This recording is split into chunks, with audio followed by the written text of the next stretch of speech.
I was born and raised in Greenville, South Carolina.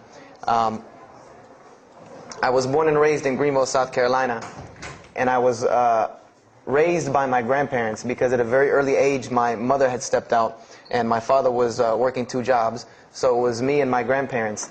And my grandparents were the traditional, conservative, Southern Christian folk, as they say. They were they were very, very conservative in their ideals and their ideologies, in their ways. As you hear about, people being set in their ways, that was my grandparents. Like we did it this way, and this is the way you did it every single day, and that was it. And we were very religious in the sense that we went to church on Sundays, we went to church Sunday evenings, we went to church Wednesday. And in Christianity, that's considered very religious. And it was not hard for us to go to church, and it was not difficult for my grandmother to drag me to church every Sunday, which as a kid is what they had to do, because the church was 2 houses down from our house. There was 2 houses, and then there was the church. So it was not hard for them to drag me every Sunday. And I hated church as a kid because of the simple reason that, we were brought up United Methodist. And Methodist is, for any of you know, it's very traditional. It's not like you think about like screaming and shouting in church and all that. No, you listen to the preacher, you stand up and you sing, you sit back down, you listen to the preacher, you stand up and sing, you sit back down, listen to the preacher, and that's it. That's all that happens. And the pews, as they call them, the chairs are made out of wood, they're hard, you get tired of sitting there, you're fumbling around, playing with the money that my grandmother gave me to put in the offering plate, all of these things. That's what I remember from church as a very small boy. But the thing that I do remember enjoying about church was Sunday school. Sunday school is what I got enjoyment from, because went to Sunday school, you painted pictures, of like Noah building the ark, you painted, all these pictures of Moses splitting the Red Sea.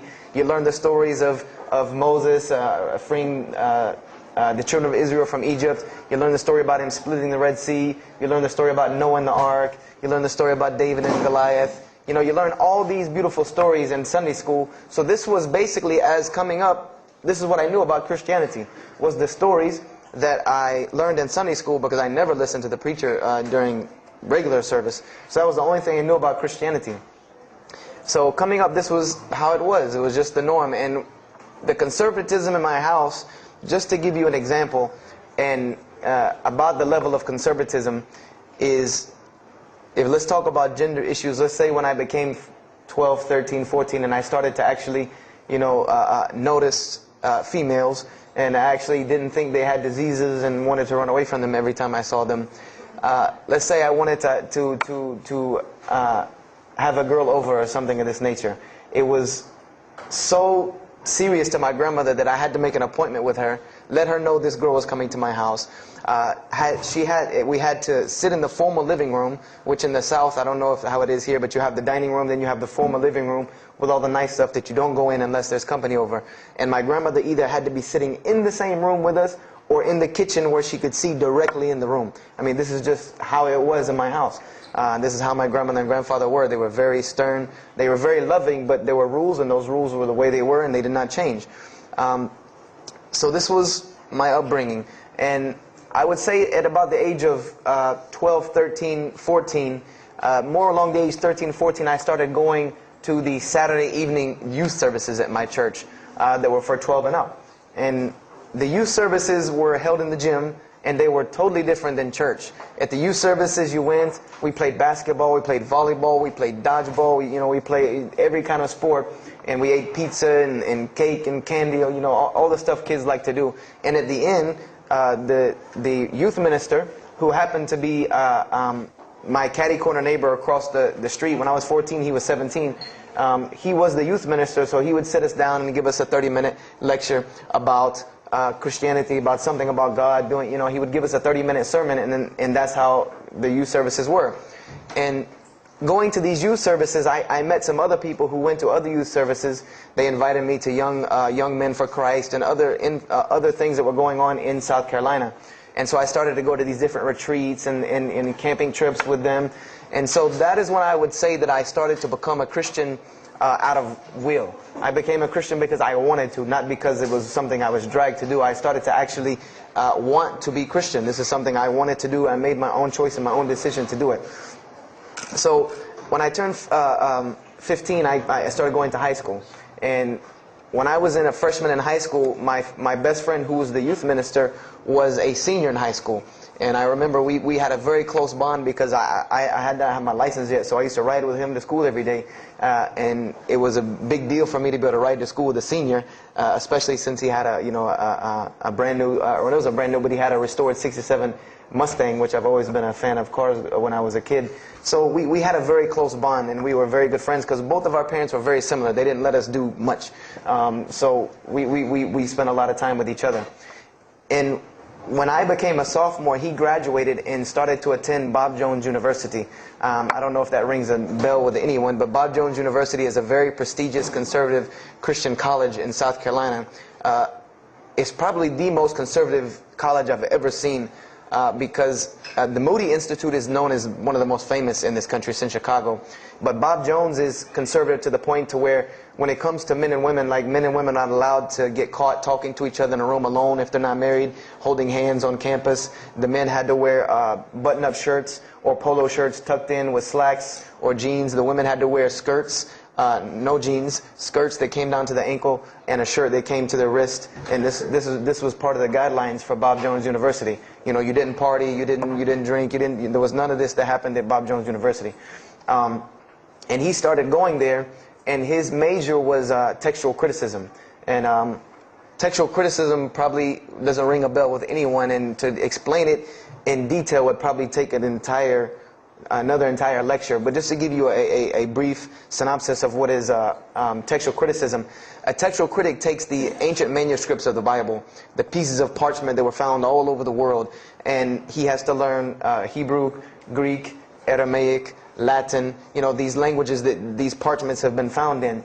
And he has to take these scriptures and try to find out where they came from, why there are variations in the many different versions of the same parchment. Let's say you have Matthew chapter 1 from the Bible. There might be 5,000 different variant readings of Matthew chapter 1 in 6 languages. And so he has to be able to take all these and sift through them, try to find out why there's so many variations of the readings, and then determine which one is the original.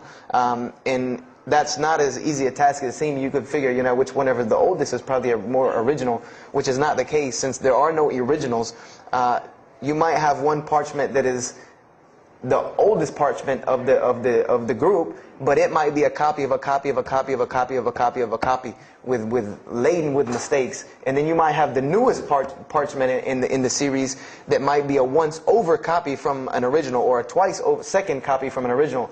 Therefore, it would make the newer parchment more original than the older one. So it's not a very easy field to go into.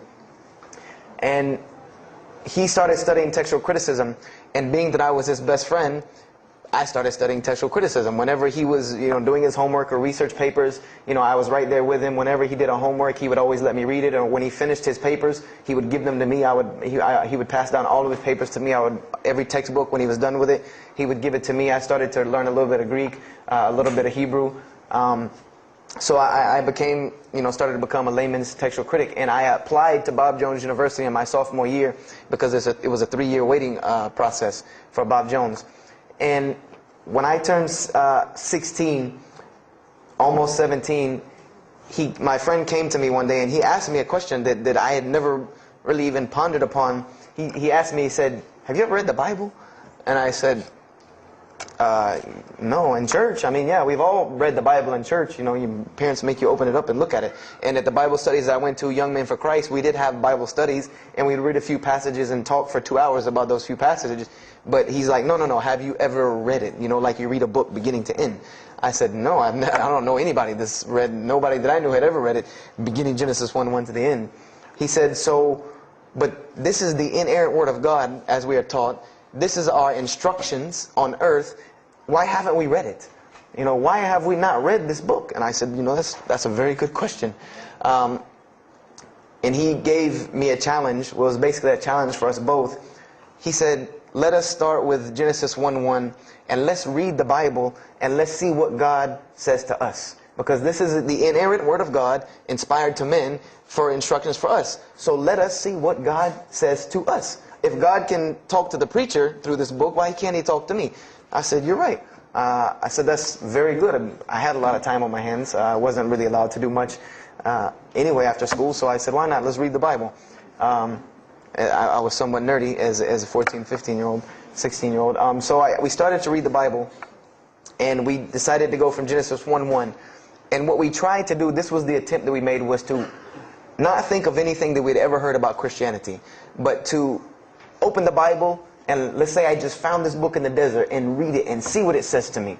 Let it talk to us. So we started Genesis 1:1, and we started reading through the Bible. You know, we did some of it together, and most of it I did by myself, because I'm a very, very quick reader, so I decided to read a lot on my own. And as I was reading through the Bible, I started to notice the stories that I had heard in Sunday school. You know, you start reading Genesis, you read about Adam and Eve, we all know that story. You started reading about Deuteronomy, Exodus, you know, the stories of Moses, the story of Noah, the story of Lot and Abraham, and all these stories that I know. But I was surprisingly and astonishingly shocked by some of the stories that I read about these same people that I learned about in Sunday school. Just for instance, and this is a big testament to why Allah kept sending us prophets and why Islam was sent as a complete and perfected deen with the Quran. If you read about Noah in the Bible, there is the story about Noah saving humanity from the flood with an ark and all of that. There is this in the Bible. There's another aspect to the story of Noah that not many people know about unless they actually take time to open the Bible. This will not be preached from any pulpit anywhere. Is that the Bible says that Noah was an alcoholic.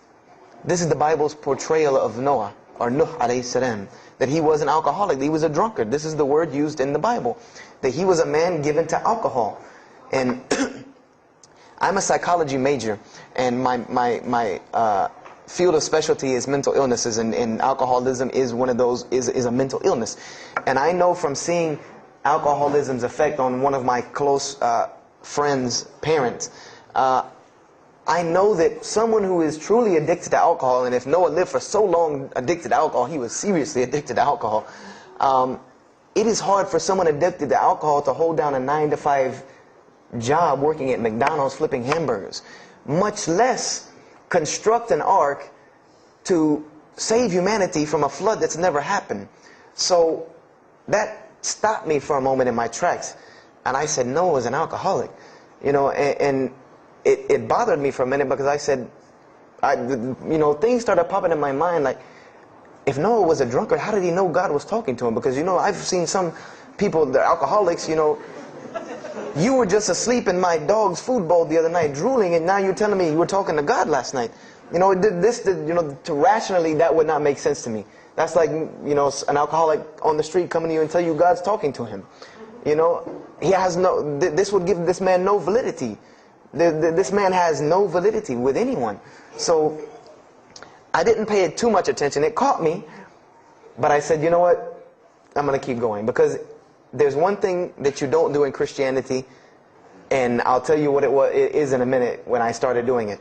Then I came across the story of Lot, or Lut alayhi salam, and we all know the story of Sodom and Gomorrah in these stories, but there's another very twisted story in the Bible about Lot and his daughters.